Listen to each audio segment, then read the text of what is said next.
Welcome to everyone. We have a lot of attention here for this kickoff webinar, Collective Action Network Climate Smart Agriculture. Today we want to introduce to you or show you a few ideas we have collected from countries, what's happening there, with the platforms the Global Coffee Platform is supporting and facilitating. As well as from other organizations that are active in the field of climate smart agriculture. And with this, I would like to also introduce Kerstin Linne from Greenline Consulting, who is supporting GCP in setting up this collective action network this year. And she will also be conducting a few activities within this collective action network, which you will hear about later. So welcome, Kerstin. There are also other organizations that are joining here today, which will also present. And I would like to welcome Kurt Reinsma, Senior Partnership Specialist from USAID's Bureau for Food Security. And he will share his views on climate smart agriculture. And I also would like to welcome Catherine Salengia, the program manager from Feed the Future Alliance for Resilient Coffee. And she is working with Hans Normann Foundation. So welcome to our presenters. Moving on swiftly to our agenda. So what we be looking at today is really the collective action networks and how they work. We have already kicked off in the last 2 days the Action Network for Gender and Youth and Economic Viability of Farming. We will introduce the work on the Collective Action Network Climate Smart Agriculture and the activities that are planned and already ongoing, started in 2017. I mentioned Greenline Consulting, USAID, Alliance for Resilient Coffee will share their views and information. And I will then also show what's going on in a few countries. And then, of course, all this is leading back to you. So in the end, we would like to gather your ideas, your views, and also we will answer questions, of course, for actions that this collective action network should focus on. So if you have any questions, please feel free to use the chat function. And if you can also, if you want to contribute, please raise your hand, use the raise hand function, and then we will call on you. So while we go on, please collect your questions and also your ideas, because we will get back to you and ask you what we should focus on. So looking a little bit at GCP, the Global Coffee Platform, what we have been seeing and where we came from is that we really saw a lot of fragmentation in the market with very good knowledge in the coffee sector, a lot of organizations having fantastic results in the field, in the market, in the supply chains, but it is not always shared. So the Global Coffee Platform is, for one, sharing this information, but also aligning people and organizations and partners to act together and then have greater impact.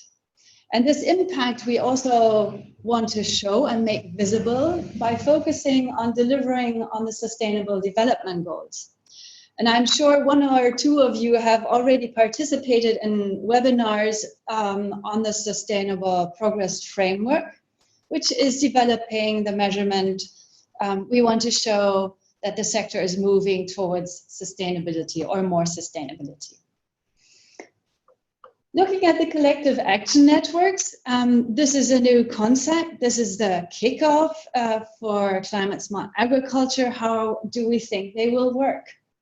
So what we really are trying to collect is ideas from countries, your input, of course, and other input, which might be trends that come up, we see, or also bottlenecks or pain points. We will then address them and put them into the collective action network and identify necessary actions or activities.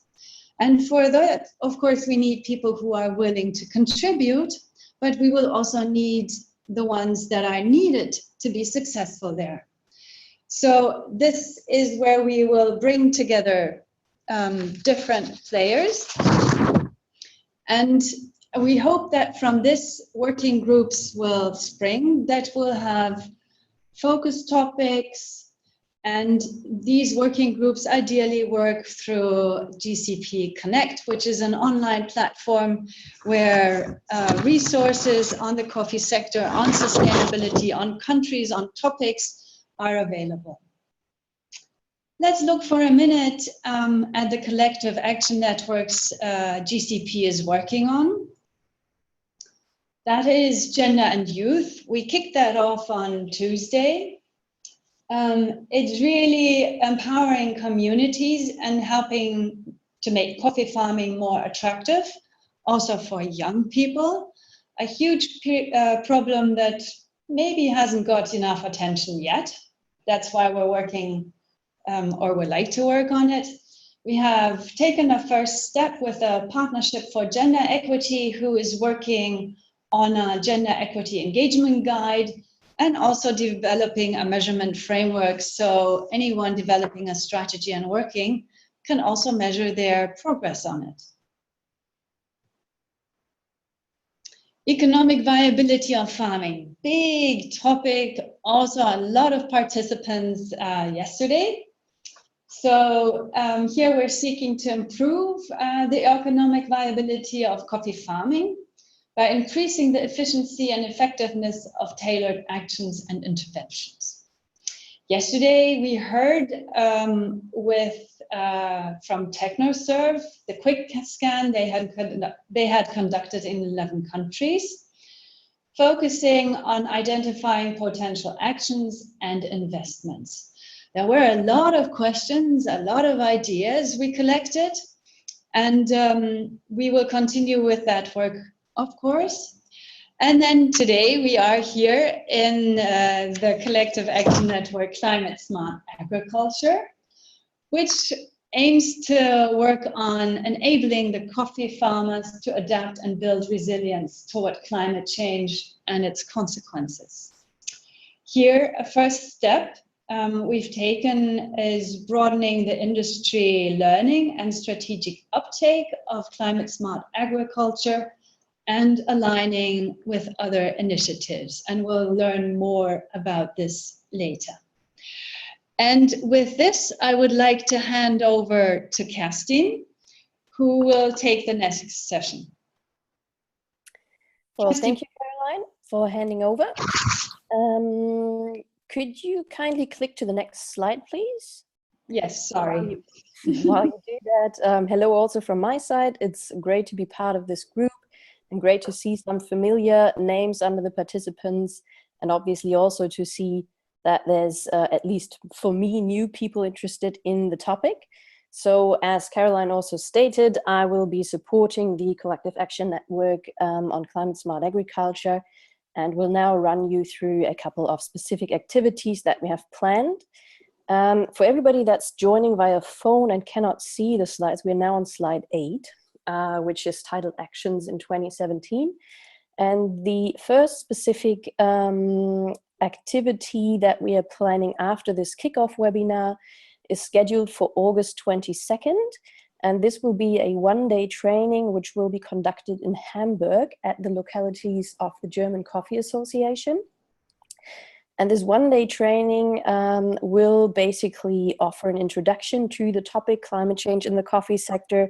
So basically what we would like to facilitate there is a general or a common understanding on what does climate change in coffee mean, how is coffee impacted by climate change, what are also the impacts of coffee production on climate change, and familiarize you a little bit on the big sort of players on climate change in the coffee sector who would be sort of interest if you would like to work on the topic.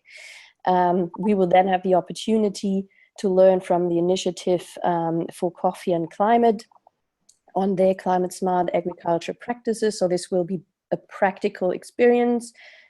Could you go back to slide number 8, please? Thanks. And so after this sort of introduction to the theory and then the practical example offered by Coffee and Climate, we will also look into what does that mean for your company level or your organization level. So if you would like to engage on climate change, how do you develop a strategy, or how do you refine your existing strategy in order to engage in climate change activities in the coffee sector? Next slide, please. Yep, here we go. Actions in 2017. We're now on slide 9. What we are also doing in the meantime is we're trying to set up, let's say, a one-stop shop for climate change in the coffee sector. And this will also ideally work through GCP Connect, which Caroline also mentioned already. And basically what we would like to provide, there is an overview of existing initiatives, relevant actors and information. And that should help to identify potential partners for implementation purposes. So specifically in a region, let's say a specific actor has an interest in Uganda and would like to know, where do I get information, who is working on the topic, or what are topics already worked on regarding climate change in Uganda. We're trying to gather such information and feed it in there. Then this one-stop shop for climate change information should also include on what is already being done in that specific region, for example, in order to avoid duplication. And ultimately, obviously, that should help to identify where on what resources might best be placed, all basically driving towards more impact in origin. And obviously, this is nothing that we can do alone. So also, we are not only driving towards collaboration in origin, we are obviously also depending on collaboration. So that's why we're having this collective action network, CSA, and why we also rely on your input. And let's say a database on who is doing what, where, only lives from sharing information and from making this basically alive, like facilitating this information to you who are the coffee actors and who are active in the field. So we may be reaching out to you in the next couple of weeks, months, in order to learn a little bit from you, and also to learn a little bit more about your needs and ideas, but that we'll take up that question later on. And that already leads me to the next slide, slide number 10, please, which is specifically also on collaboration. So obviously, we're not only focusing to reach alignment in origin, but generally alignment in regards to resources, and therefore to generate hands-on tools and information that can be of use to all of you. And on this specifically, for example, we are already collaborating with the Sustainable Food Lab, in this case on behalf of the CSA learning community, which we will be hearing about shortly. Who you may be aware of, conducted a series of interviews specifically on climate change information, where I also had the chance to support in these interviews. And basically, we are looking into also the results of these interviews, where we already could collect some specific insight on what climate change information is needed, what climate change information is already being used, a little bit on who is doing what. So we're taking this up in order not to basically ask for your time again to go over this, but potentially to specify it, or to also reach out to further actors that we couldn't reach within the scope of the interviews conducted just now. So as you can see, what we're driving at is to share resources and enable more effective use to jointly create impact faster in origin. So that means through this one-stop shop in regards to climate change information, facilitated then later on via GCP Connect, we are not only trying to drive collaboration in origin, but also trying to do that at global level, and basically to do our best by providing information that you can use, or pointing you to relevant actors in order to know if you want to engage in climate change activities, who to turn to, who is doing what, so you don't have to duplicate.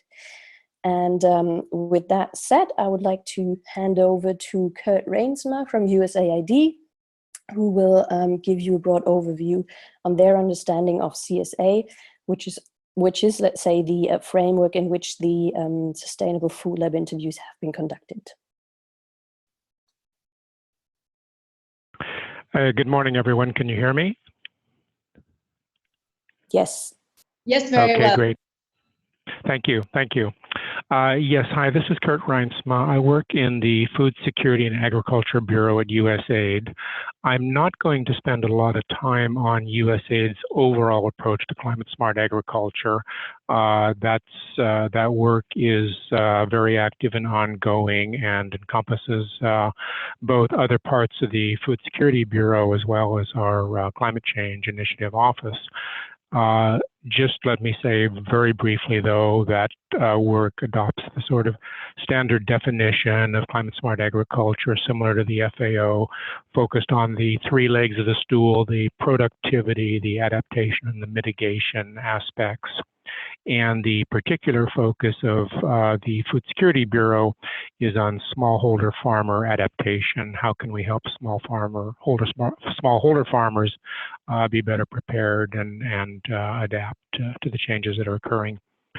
Within that focus, starting in 2015, I work in a group that's focused on partnerships and private sector connections, and we did notice that there was a gap in USAID's programming, in the sense that programming on climate smart agriculture, in the sense that there perhaps was not enough emphasis on partnering and trying to invest in figuring out better how the public sector, NGOs, and the private sector could work together, collaborate, and engage on climate adaptation for smallholders. So it's in that context that we launched a program, a co-creation type of approach, where we tried to identify what groups were out there working on these questions and how we could help bring them together and convene them. That activity in 2015 resulted in 4 different sub-projects that were funded. One is the Learning Community for Climate Smart Agriculture with Sustainable Food Lab, CIAT, Root Capital, and we will be hearing more about that in a moment. Another is the Climate Smart Coffee activity, which is now called the Alliance for Resilient Coffee, and we'll be hearing much more about that in a moment. There are 2 others, one on Climate Smart Cocoa and one on agribusiness finance in East Africa and how we can bring finance into this equation.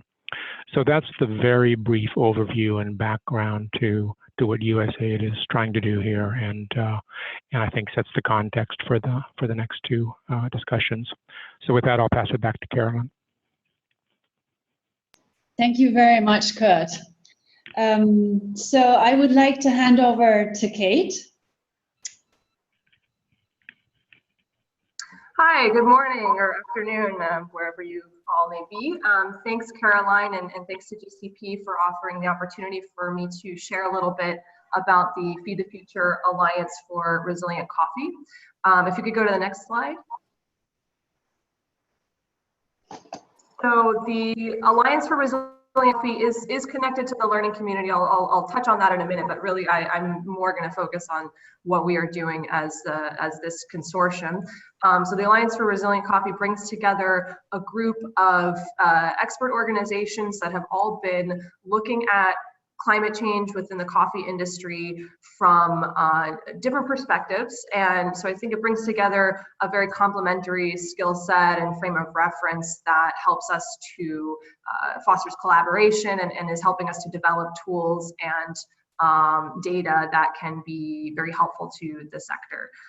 So at a very macro level, we have the International Center for Tropical Agriculture, CIAT, which has been producing projections on how climate change stands to affect coffee productivity. So they've been mapping at a global level which regions, which altitudes will continue to be suitable for coffee farming into the future. And through the course of this project, they are improving upon that and downscaling that to a country level so that we can better understand how to take action based on those maps and contextualize those maps. We have Conservation International, which of course has more of a conservation and environmentalist perspective. And so their role is really to provide the perspective on how changing coffee productivity or changing suitability of coffee farming sits within a broader landscape in the context of what water sources are available, where key biodiversity areas may be, and making sure that we're paying attention to those considerations. Hans-R Neumann Foundation. So we are, in addition to being the lead on this project and overseeing the consortium, we also have a lot of experience from our work implementing the Initiative for Coffee and Climate in both testing out climate adaptation practices and in developing a methodology for training farmers and extensionists in taking practical action to combat the effects of climate change. We have IITA, the International Institute of Tropical Agriculture, which is based in East Africa, and they also are a research organization that are affiliated with CIAT, and their work has been focused on testing out different adaptation practices and especially prioritizing them according to farmers. So not just looking at which practices are most cost efficient, but really which are most affordable for particular segments of farmers and what may be realistic for them to implement. Then we have World Coffee Research, which of course has been conducting global testing on resilient coffee varietals. And so this project offers an opportunity for them to bring that data into the field and really make it operational with farmers. Root Capital, which through the project is offering a connection to some of the cooperatives that they work with in Central America and East Africa, with whom we will be piloting some of the tools and activities that we're testing out within the project. But they provide an important perspective on the business case for climate adaptation and making sure that whatever we are proposing to implement makes sense for the sector and is profitable. And then lastly, we have Sustainable Food Lab, which along with CIAT, IITA, and Root Capital is part of this learning community, which if you can think about the learning community as a project that sort of sits on top of the Alliance for Resilient Coffee. So the learning community is really looking at what are private sector perspectives on CSA across a number of different sectors, coffee being one of them. And so Sustainable Food Lab, along with the learning community's role, is to engage with private sector players to conduct these interviews, as Kirsten mentioned, to understand what are the decision-making criteria and the pain points that companies are considering, and then to feed that information back into the consortium so that we produce analysis effects that are really valuable. So you can go to the next slide. The way that I see that we could potentially offer something valuable to this action network is, the focus of the project is to align the consortium to collaborate and produce new tools and knowledge products that I think both could be of interest to this action network. So one, there's a knowledge sharing component, and we've been talking about a webinar series that we can provide to the members of this action network to share some of the research and new tools that we're testing out within the consortium. And then on a more practical level, we are, as a consortium, producing we're calling products, essentially packaging the climate risk analysis and recommendations that we can make on a national, regional, and a local level. So what does that mean, really? We're producing essentially three products. One, a country level profile that's being led by CIAT, where again, we're taking these suitability maps and contextualizing them. We're looking at, so for example, we're starting with Honduras, looking at where within the country do we expect to see changes in suitability for coffee farming, and then how does that fit in with a larger policy landscape, and what are some of the top line best practices that we could apply. So really much more of a high level analysis that would be more appropriate for those with perspectives in the value chain that are a little bit further removed from the farmer. Then drilling down from that national level, we will be producing or are producing landscape assessments. This piece is being led by Conservation International, where we might look within Honduras to Western Honduras and really do a deep dive on what are, again, the key biodiversity areas in that region, where is coffee being produced specifically, and try and come up with more detailed analysis and further recommendations on what would be the best investments in CSA in that particular sourcing region. And then from there down to the farm level, we can offer very practical climate adaptation training. And so this is utilizing the coffee and climate methodology, which includes training of trainers for extension agents, establishment of demo plots that are used both to demonstrate to farmers the effectiveness of adaptation practices, but also to test out new adaptation practices and to feed that data back into a global database so we can continue to increase the evidence base for climate change adaptations. And so this is something that uses the tried and tested CNC approach, and we can apply this within your supply chain if that's of interest. If you can go to the next slide, please. So I just wanted to highlight that one of the core values of the project or focuses of the project is we don't want to be creating a new platform, a new initiative. There are several initiatives out there. We're really looking to align, and that's why I think it's important for us to be part of this conversation with this action network to see how we can best be of service to you, really. But on that point, that we see this project as really building upon the initiative for Coffee and Climate. So Coffee and Climate developed a 5-step methodology for approaching climate change at the farm level.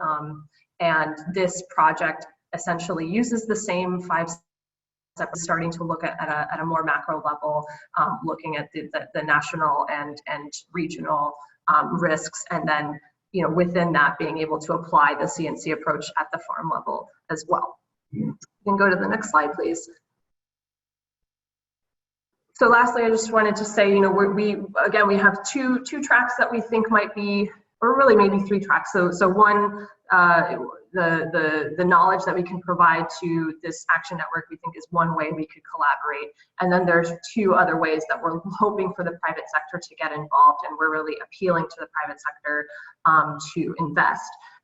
But one is in these public goods, these national level or regional level analyses, and then the other is in direct supply chain support, where we can actually implement with you and work within your particular supply chain. So, I think that we're interested in seeing where this discussion goes, what this action network wants to be, and open to hearing your questions. Thanks.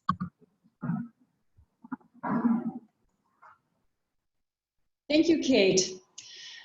Oh, a lot of information, and I will continue. I want to introduce 3 countries where GCP is supporting the national platforms, national coffee platforms. We are currently facilitating in 8 countries, and I want to introduce here the work in 3. So first, there's Brazil. So in the framework of the National Platform of Brazil, there is something happening also. The problem, in the last years, they have seen droughts, which made them lose millions of coffee bags in the recent 4 years. So in Minas Gerais and Sao Paulo, in 2014 and 15, the crops were affected, and in Espírito Santo, in 2016 and 17, the crops were affected. So in every 6 to 7 crops, 1 is lost, which of course then has a huge effect on the coffee sector. This is information we received from Secafé. So the solution they're working on is really trying to understand how drought resistance can be managed. And they have taken some steps in that direction, which is a package of practices to increase drought resistance by decreasing risks and then increase inputs and efficiency of use of resources. That's water, for example, and investments. Hello?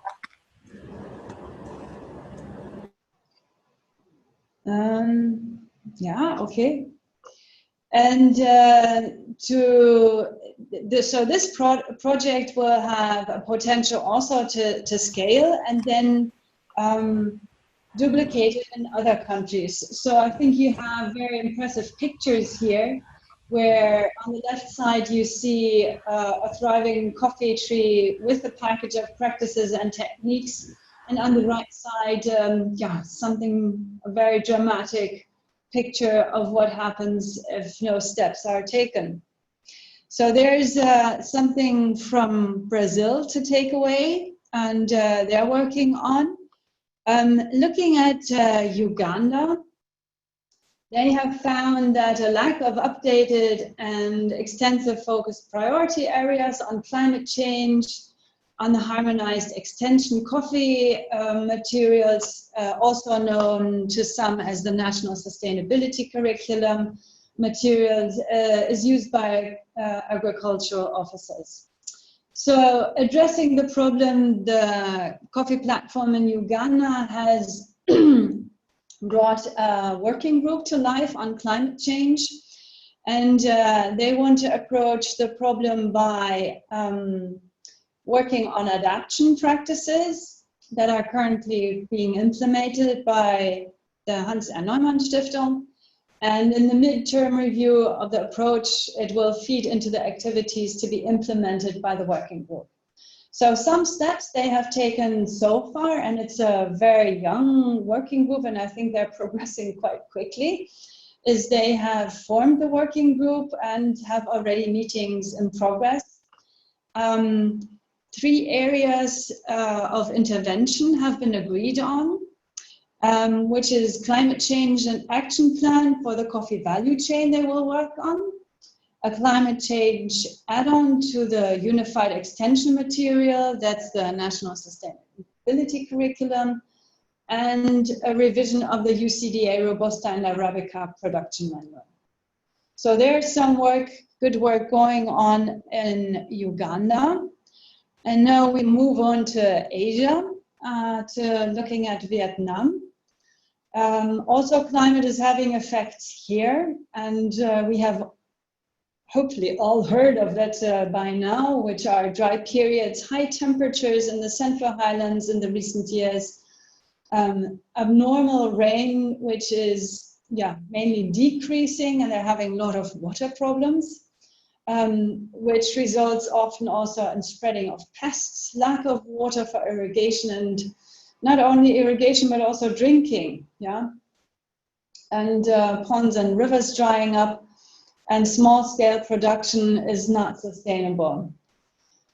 So the steps they're taking is on also a few levels. It's developing an agroforestry model where to reduce greenhouse gas emissions, produce more coffee with less water towards a reduction of the blue water footprint in coffee production, and also develop water saving and irrigation procedures, and research on suitable varieties to respond to changing climatic conditions, especially dry periods and drought, which links nicely to what Brazil is doing. I think I should link those 2 platforms together. A lot of information, a lot of activity. We heard about country profiles, climate risk, about bringing together the knowledge to the private sector, back to the producers, from producers back to the private sector. We heard about supply chain support and knowledge sharing. And this brings me now back to you. First of all, of course, if there are any questions, please let us know. And I see something is coming in on the chat, so I will revert to that in a second. But I would like to know from you now, from the picture we've given you now with various organizations and activities going on, which origins are of interest to you regarding climate change? Or where do you see the main bottlenecks for working on climate change? Where are your pain points? Or where do you get currently information on the topic? What shall we take up in this collective action network? So I'm ready for questions. We are ready for questions. So please raise your hand and let me hear your thoughts.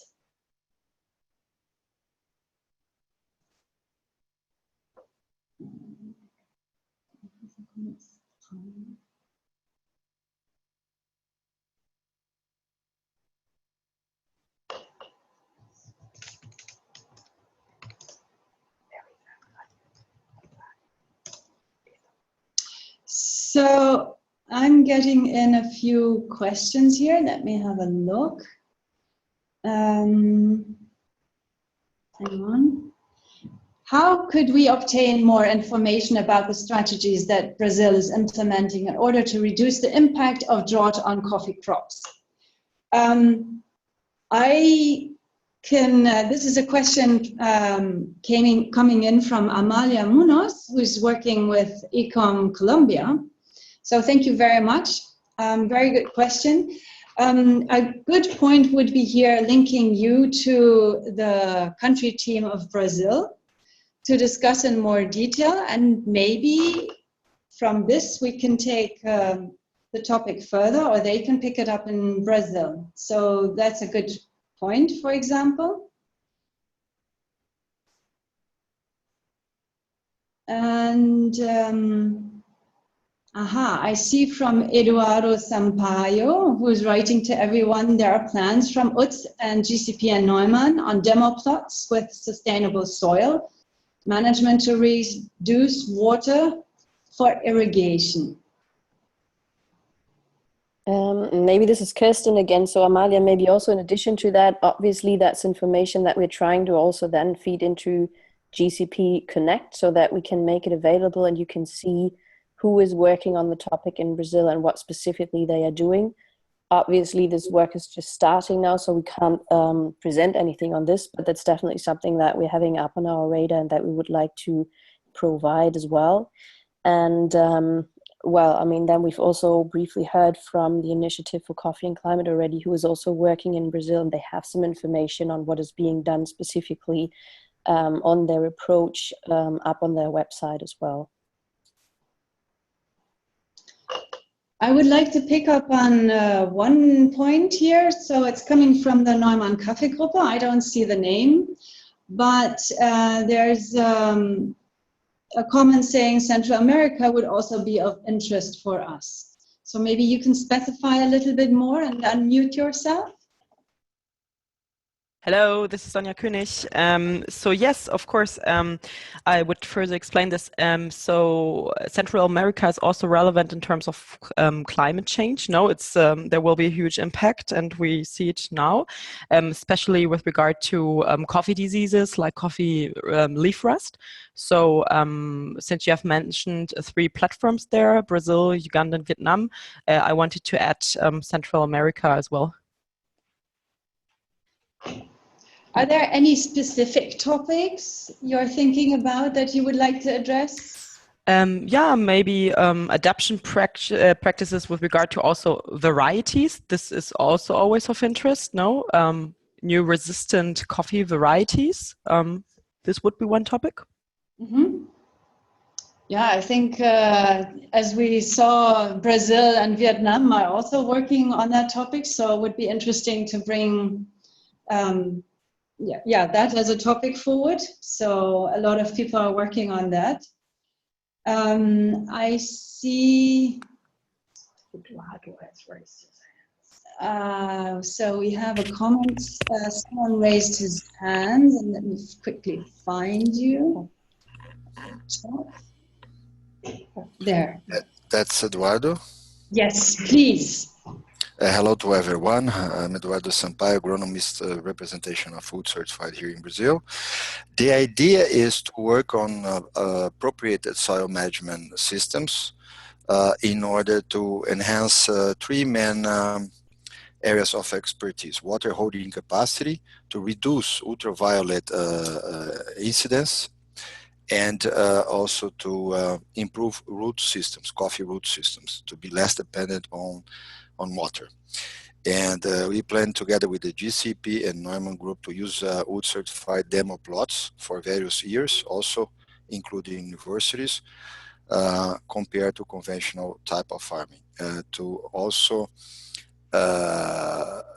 validate sustainable practices that are indeed not new in Brazil, but sustainable practices that minimize the impact of this intensive agriculture that we see here in Brazil and also in Vietnam, with the overusage of irrigation and inputs in general, via the combination of these three different practices that are proven. It's different in a way that we're going to use certified farms that are being successful or manage their plots different from the normal intensive agriculture. That's the idea, which is linked to the prior slides that have been shared here in this presentation.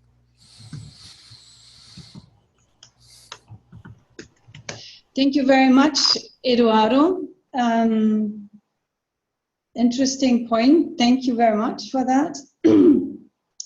I also have a comment here from Martin, who is saying, hang on, I think an important point for the Collective Action Network is Connect platforms would be to collect risk profiles for different regions. I think we have heard from Kate a little bit on that. So I will put that on my notes as we are bringing together also the knowledge from the Alliance for Resilient Coffee. There might be, already best practices out there, and I'm sure there are also from the Hans R. Neumann Stiftung. And we had the idea of doing knowledge webinars that we will offer them. So it's a good opportunity here to understand what people's interests are. So please, let us know what your focus is. Maybe in this on this topic also, obviously, definitely, we would like to know what your focus origins are. So, what do you think are the most important origins for climate change that are interesting for your business, for your companies, for your organizations? But at the same time, also, what would be good to know is to look into what have you already tried and what were the main challenges. So, did you engage anything, and why did that not work? So because obviously from that we can also identify on where's actually further support needed. So if you have any ideas on this, please let us know.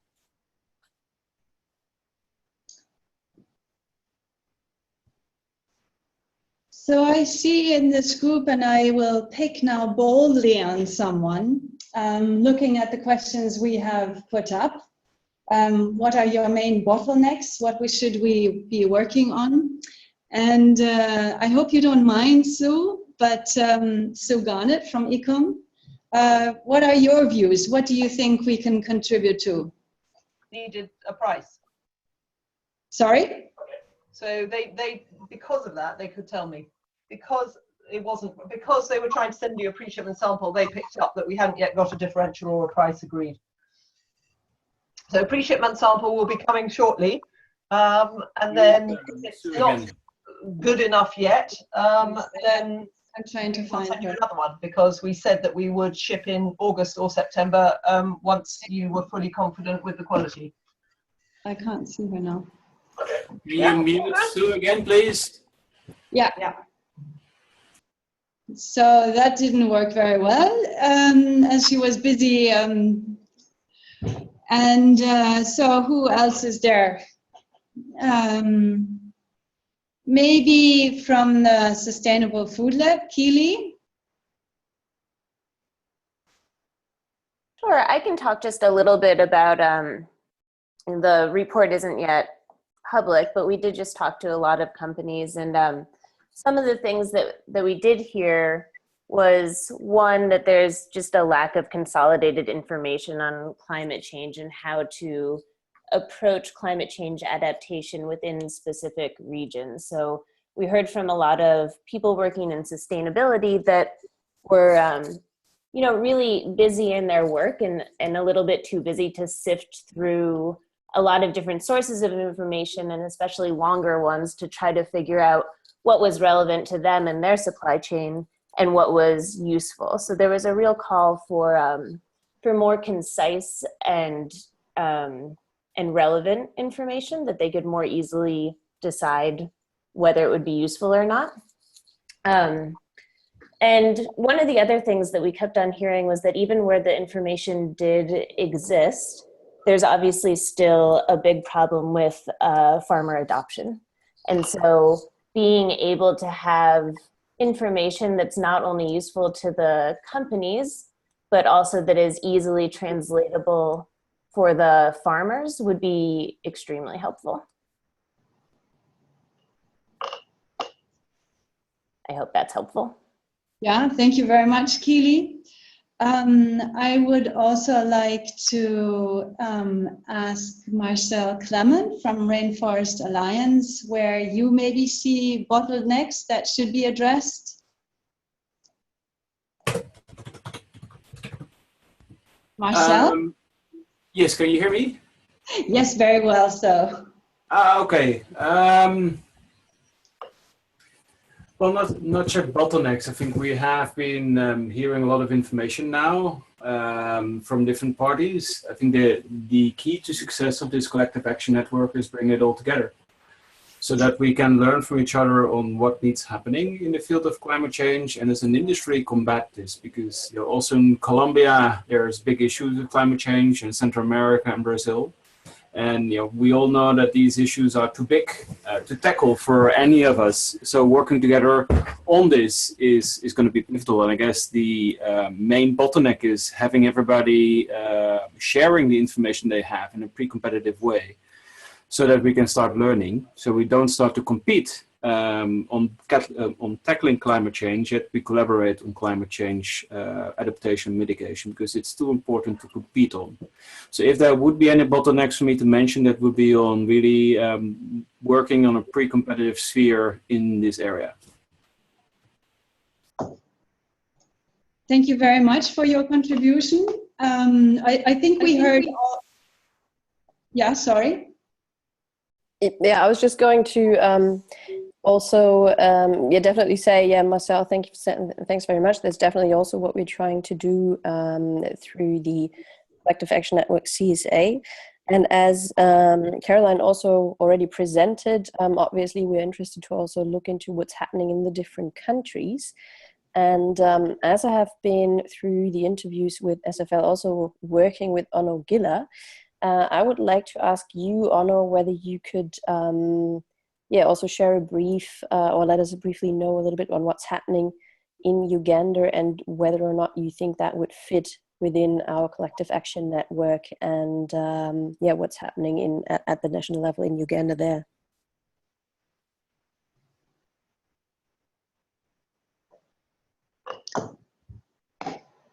Is he unmuted?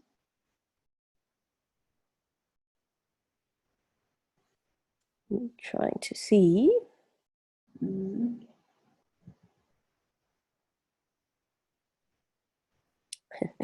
Well, it seems he's just left the conversation as I asked. So we will have to wait. We will have to wait for an answer, I guess.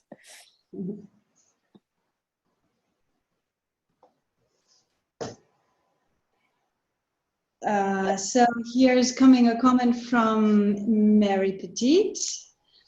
Hello, everyone. Thank you for participating in this important discussion today. I would like to suggest that our Global Coffee Platform Coalition Network take up the topic of how we will communicate the seriousness and specificity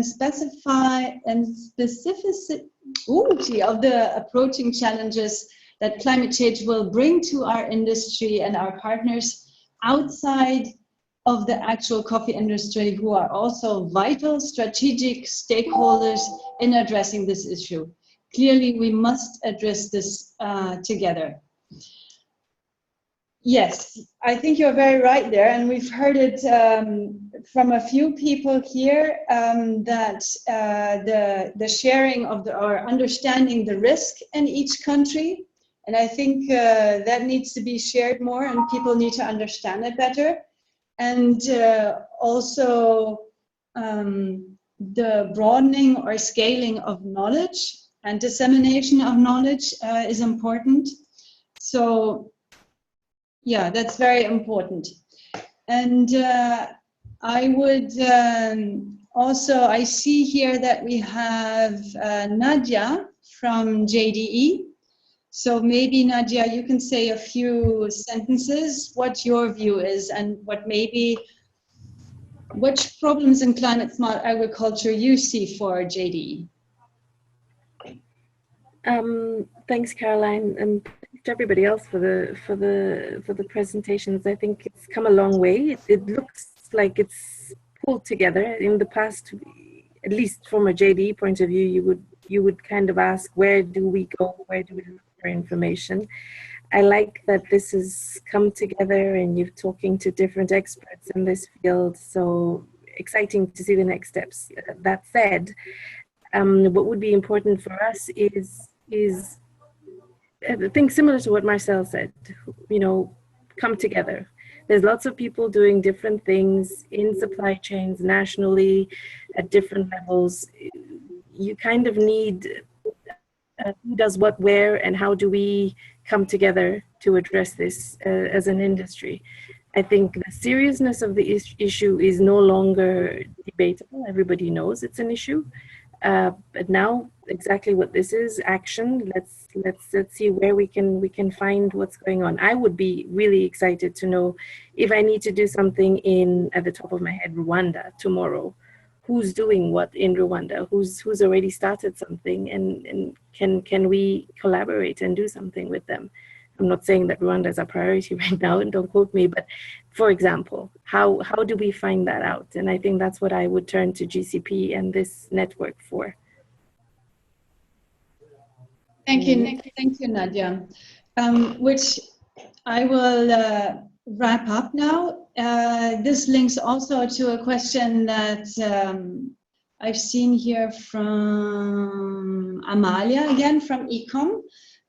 Is really, which are the focus countries of GCP where will we work on climate change?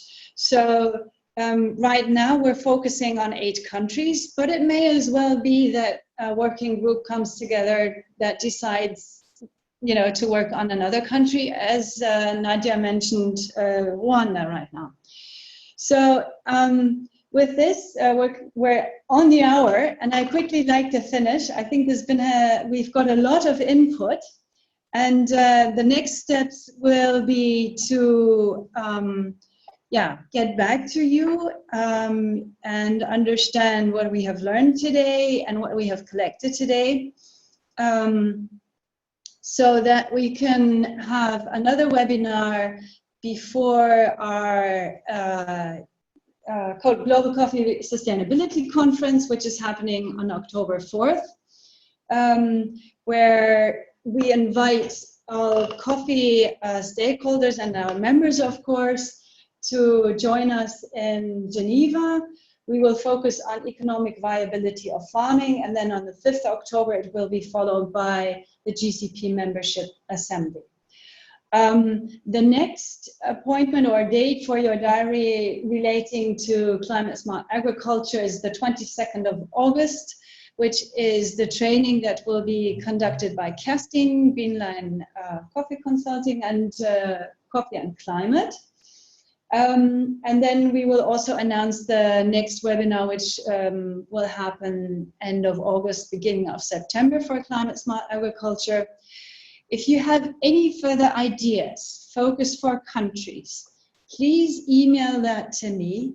We will collect ideas. We will gather from what we have heard today, from your contributions, and also from the chat. And we weren't able actually to cover all the comments in there. So, so that, and for the next webinar, So I thank you all very much, and especially also our presenters, that is Kerstin and Kurt and Kate, for contributing to this webinar, and everyone for your participation. So thank you very much.